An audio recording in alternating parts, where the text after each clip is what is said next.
За вечерашниот дочек и следните 2 дена не очекува доста студено време, особено во вечерните часови. Но времето во новата година веќе од сабота се менува. Најавите на УХМР се дека од сабота влегуваме во јужно струење, пошто се очекува затоплување, па така оние врнежи кои евентуално би ги имало се очекува да бидат од дожд. Ќе имаме студена новогодишна ноќ, а ведро и студено утро, првото утро од новата година и преку денот претежно сончево.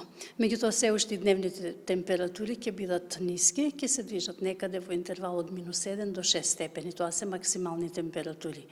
Во петок исто имаме ведро, студено утро, меѓутоа од пладневните часови веќе ќе имаме и зголемена облачност. Во западните делови најпрвин ќе имаме врнежи се уште од снег, затоа што ќе се задржи се уште студено време, меѓутоа веќе од сабота овој период на променливо облачно време продолжува, со тоа што ќе имаме затоплување, имаме струење од југ. Снегот на повисоките места засега го има од врнежите од почетокот на октомври. Шестосетот на Попова шапка за оваа сезона веќе е во функција, а нов снег се очекува од 6 сантиметри, веќе на 2 јануари во петокот. За разлика од кај нас, во соседна Србија, веќе 1 месец трае активно ски сезоната, која на дел од стазите е надополнета и од вештачки снег. Таму, како и на Златибор и Стара планина, снежната покривка е околу 20 сантиметри.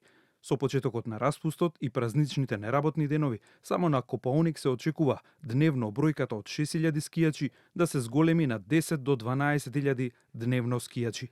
Банско и Пампорово во Бугарија имаат исто така активна ски сезона со снежна покривка од 21 сантиметар.